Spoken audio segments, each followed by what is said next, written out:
part of a campaign of violence targeting communities in southern Kaduna, which has been ongoing since January 2020. At least 27 people were killed within a 24-hour period between 19th and 20th of July in attacks by armed assailants of Fulani ethnicity on communities in southern Kaduna State. End of quote. That is a report from a particular religious group. So it shows the kind of coloration the crisis in southern Kaduna, has taken. So many of them. A statement by President Muhammadu Buhari's media aide Garba Shehu about 3 weeks ago, to be precise, July 21st, came out condemning the attacks. It was made known to the public, and he said the statement reads, "Problem in southern Kaduna is an evil combination. Of politically motivated banditry, revenge killings, and mutual violence by criminal gangs acting on ethnic and religious grounds." So you see what I'm saying now? So many angles. Let's get down to business this morning. And let me bring up Dr.Obadiah Mailafia, former Deputy Governor, Central Bank of Nigeria. He's also an astute politician. He joins me, a stakeholder from Southern Kaduna, joins me this morning on Skype. Dr. Obadiah, a very lovely morning to you. Oh, hello. Good morning to our listeners, and good morning to you. It's a great honor and pleasure to be here. It's good to have you, sir. Let's get down to business, really. Can you give us a brief chronicle of how it all started in Southern Kaduna? You're a stakeholder there. Just a brief chronicling of how the entire thing started, the crisis in Southern Kaduna. Well, thank you so very much again. Let me just set my cards on the table. I was born in a small, beautiful village called Randa. It's a mission settlement, ancient village in southern Kaduna, in Sanga local government, to be precise. It lies at the tip end of the state. The state is very elongated, and we are very tip end and saddles between Nasarawa and Plateau State. We're very right at the border. But actually, I didn't grow up there. I grew up in Nasarawa State because my father was a missionary, a pastor, an evangelist. Right. He traveled quite a lot and ended up settling there. So I didn't really grow up at home, I put it that way. That's number one. So that gives me some kind of emotional detachment to be able to see things clearly and objectively. Yes, I'm from there by origin, but I didn't really grow up there. Number two, part of my family are Muslims. Okay. Uncles, aunties. In fact, the king of our area, in a predominantly 99% Christian area, is a Muslim. And he's my auntie, the first cousin of my mother. And I regard them as family. So I can't afford to play the Islamophobia card. Yeah, exactly. That's really good for me.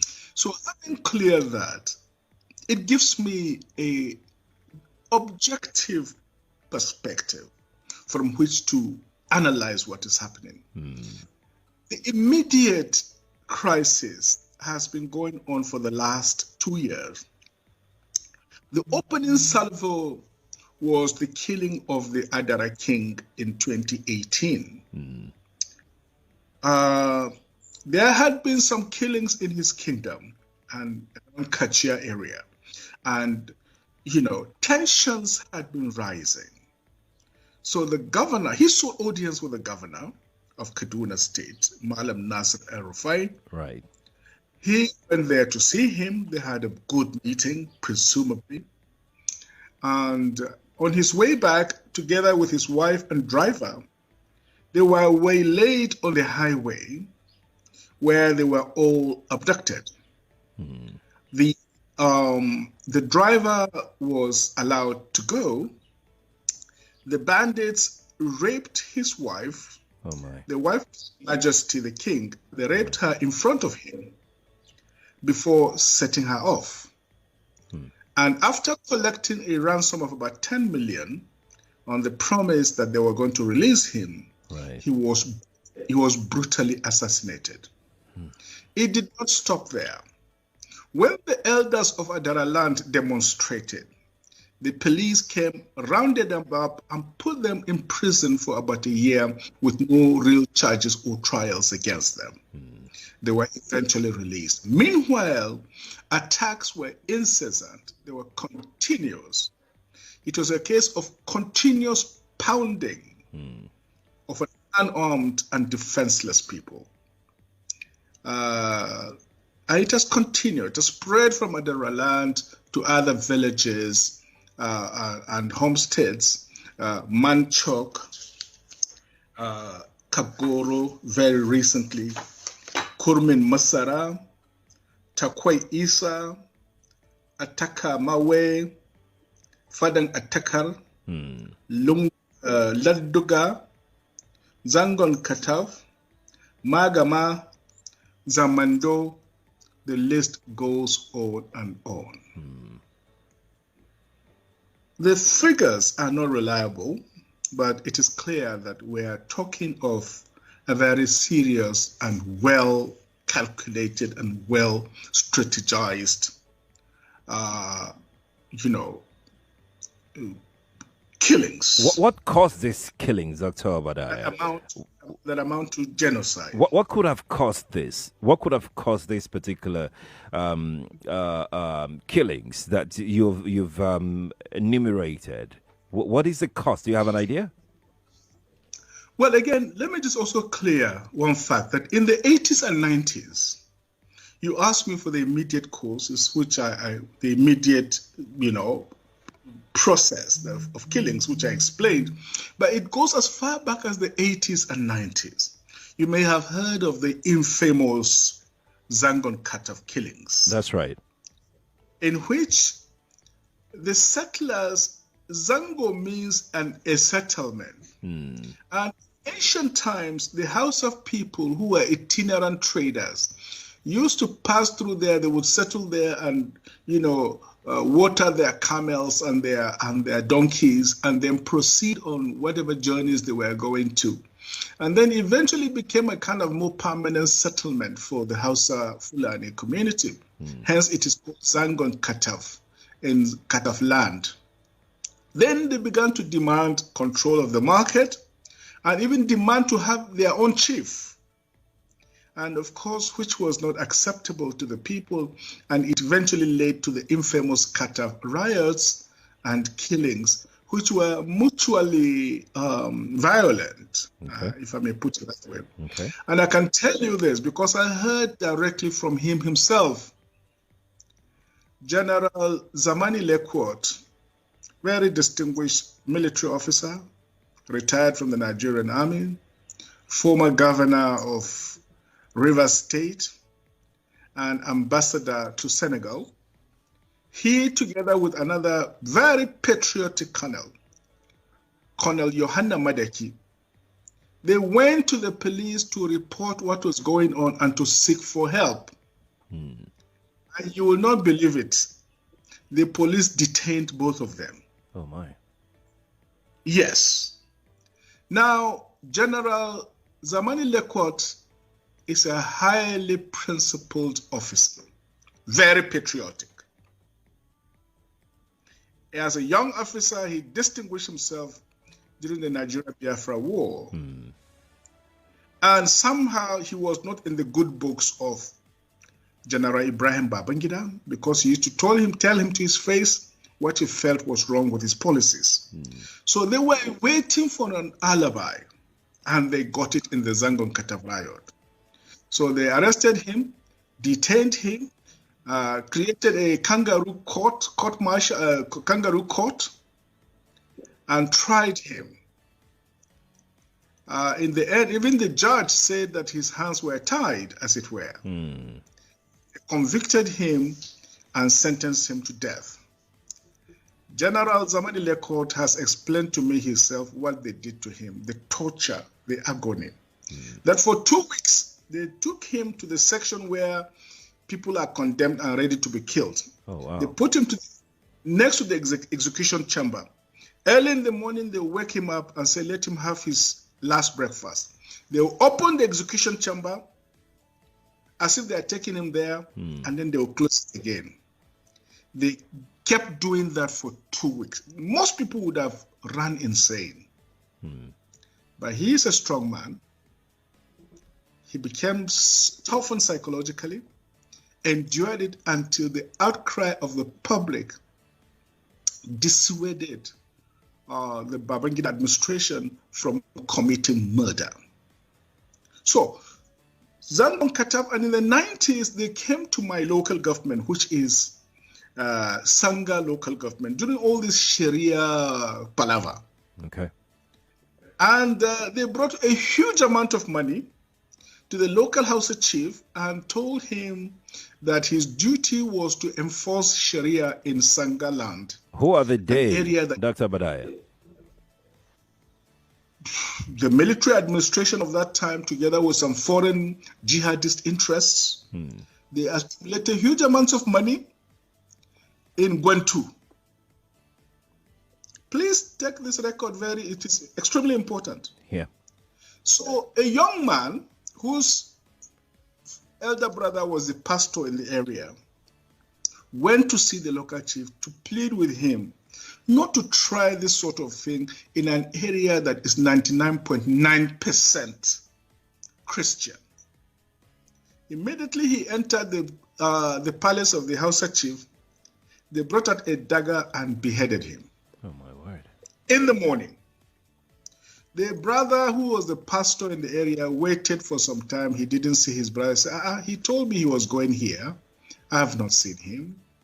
So he decided to take a walk. As he was opening the gate and saying, Assalamu alaikum, he walked in, they just took a sword and beheaded him as well. So in the space of 2-3 hours, they beheaded two brothers, two blood brothers. When the news spread, it was around during this farming season. Okay. There is a horn that our people use only during the time of war. One of the elders blew that horn. Everybody left his farm. They descended in Gwantu. And the mayhem was uncontrollable. The police only came later to save the day. The local Hausa Fulani Muslim chief, whose younger wife is actually my first cousin, they managed to escape. And they have never been back there ever since the 1990s. So I'm explaining to you the unfolding scenario. So tensions have been building over a long period of time. This is what has brought us to the current denouement, to the current tragedy of very terrible proportions. Dr. Mailafia, let me take your thought. I mean, I am glad that you've tried to chronicle the issues from the 90s to this very moment, which has given us some level of perspective to what has been going on in that geopolitical zone of Kaduna State.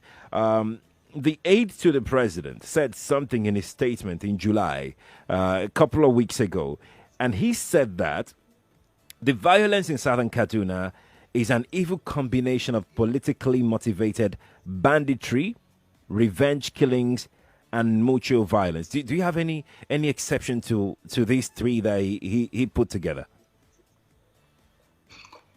Actually, this is very unfortunate coming from a presidential spokesperson.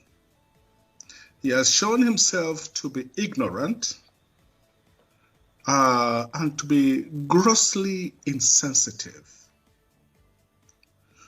When he said politically motivated banditry, could he explain what he meant? He never really explained what that means. Revenge killings, who is revenging what killing and when? And then mutual violence. Mutual violence itself is a symptom of other things. So I think that response says more about the spokesman rather than actually about the people of Southern Kaduna. Okay, fine. Let us say it is politically motivated banditry, revenge killing, mutual violence. So what have you done about it? Does that in a way explain it away? Does it justify it? Does it make it acceptable? So after saying all of that, what next? What has the government do? See, don't forget, the governor of Kaduna State, in the person of Malam Nasir El-Rufai, Ahmed El-Rufai, actually some few years ago confessed openly that, the killings were politically motivated because of attacks during the 2015 elections, and that they had traveled to Mali, Chad, Niger to find out the ringleaders of those who had killed the people of southern Kaduna and paid them money from our state treasury so as to appease them so that they will not come back and continue the killings. He did not disclose how much. He did not disclose who those people were. So if we knew who these people are, look, the Fulanis living in our community speak our local languages. There are intermarriages among them. Okay. So it is not, to talk of farmer herders clash is an insult. What is happening is continuation of jihad. This time on a globalized scale, the aim is to demoralize the people, to wipe them up, to dispossess them of their ancient patrimony, to take over the land, and to impose political hegemony. Let me tell you, there's an area called Laduga. Okay. That area is bigger than Abuja.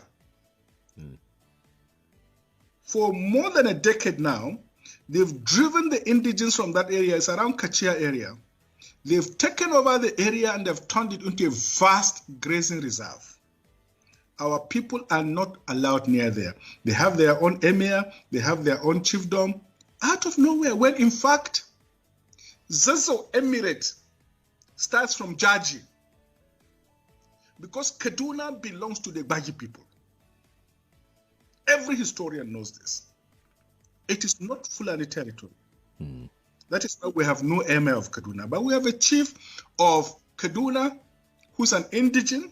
And because he's an indigene, they have refused to give him first-class status. He's just a common chief somewhere unknown by people. So what is happening today is it's a jihad. It's a struggle to take over our land, turn the whole of southern Kaduna into a vast reserve reserved for My foreigners. take is this. When Nigerians organize protests, peaceful protests, the police, the army, the civil defense will be on target. Get them arrested, some will be beaten up. When some social, cultural groups is holding meetings, the army will be there, the police will be there, some will be killed, some will be arrested. Why is it that when killings are going on in southern Kaduna, the police will not be there? The army will not be there. So what is happening? The retired General T.Y. Danjuma said the army is colluding. And we just swept that statement on the carpet. Something is wrong. Why must killing be going on? The military apparatus will not be there. But when there is protest, you will see them. So I have said this thing last week in your program. Right. The onions lies on the federal government, not the state, because the state does not control police or army or civil defense. Thank you, Paul. We need to move very quickly. Dr. Mailafia, let me come to you right now. Let's talk about today. There is a curfew in southern Kaduna. Killings are still ongoing. What are your thoughts as regards this, Dr. Mailafia? It's very, very clear, sir. The strategy generally is that they declare a curfew. Then everybody stays at home. The army goes in there and mop up any bows and arrows and dengons that the local communities have to defend themselves. Immediately they are leaving, you hear gunshots. The jihadists coming, killing, raping, maiming. That has been the approach. Even during the lockdown under coronavirus, this is really what was going on. So I think General T.Y. Danjuma has a point. And I can tell you, the late General Luka Yusuf, of blessed memory, former chief of army staff, he had reason to call one of his successors, an army chief of staff. He called him and almost slapped him. He told him, I wore this uniform before you. I know what you are doing. You are the one giving uniforms and boots to these killers to come and kill my people. If you don't stop it, now me and you. And during that, I can tell you, I will, for legal reasons, I will name the names. The people are sitting around. They know them. They know themselves. Then it stopped. The nonsense stopped. But look, let me take point by point, because there's a lot of ignorance going on. Malam Usman, look, fighting went on, and there was a lot of fighting, and youth blockaded the roads and did some nasty things. We don't approve of that. But if it is true, it is a Muslim attack on Muslims. What does that got to do with land? What does that got to do with land? Why don't you leave it on the sphere of just religious killings and so on? Why do you want our land? Why? Does it occur to you that anywhere you people settle, the place becomes a desert? I don't know whether you understand that. Anywhere you settle, that place becomes a desert. Look at history and look at geography of the world. Anywhere these people settle, the place becomes a desert. It becomes cursed without blessing. That's why you want other people's land. Please go back to your desert and leave my people alone. Please. 2, Ade talks about judgment day. I agree with you. Judgment is coming, because you cannot disembowel pregnant, expectant mothers. You cannot kill innocent children and elders, and their blood touches the ground, and God will not judge. Judgment is coming. Those people who have done this wickedness will carry their own shit with their own hands. Excuse my language. It's all right. The time is coming. Mark my words. Obadiah is a minor prophet in the Jewish Old Testament. So mark my words. Judgment is coming. There will be the judgment of God, the judgment of history, the judgment of posterity, and the judgment of humanity. Obi, look, I've heard this thing, Obi, from Ejigbo. I have Ndigbo friends, very dear friends. Yesterday, this weekend, Ohaneze Ndigbo leaders and Afenifere leaders and Pandef leaders from Niger Delta were all in southern Kaduna on a fact-finding mission. The peoples of the Middle Belt of southern Kaduna, we have a newfound solidarity with the South. Our destiny does not belong in the North. We are no more Northerners, and we shall never be Northerners. We shall either stand on our own or join the South. Mark my words. Mark my words. But, Paul, Obi, you are very wrong. What happened in the 60s, you cannot equate it to what happened today. And in fact, what people are saying is that it is a kind of nemesis. My father, I told you, was a reverend, a missionary, a pastor. Right. I remember as a child, he did so much to protect Igbo families.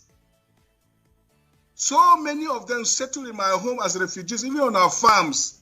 He did everything to protect them, to feed them, until they nearly killed him and killed all his family. for protecting Indigbo. So it is not everybody that took part in that wicked enterprise, in that pogrom against the defenseless Indigbo people. And I've always said it, this country will never be normal until we kneel down and ask for forgiveness from Indigbo for the wicked sins we've committed against them. I wrote that severally. Some people from Yoruba land called me and said, Obadiah, if you know you've done something to Indigbo, go and repent. We didn't do anything to them. Leave us alone. That is the attitude of many people in the country. But you cannot equate the two. So because genocide took place in Turkey during the Ottoman Empire, because lynching took place in America, so we, the grand people that sent the slaves there, where if something happens to us, we're equally guilty, so it is okay. Obi, mark my words. When they finish with all, they will come to you. Don't think you are free. Wake up and smell the coffee.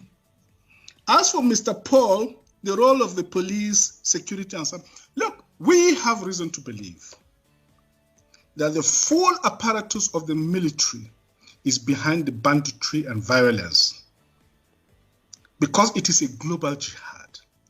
They are financing them, they are giving them uniforms, they are disarming our people and allowing them to come and kill and rape and maim.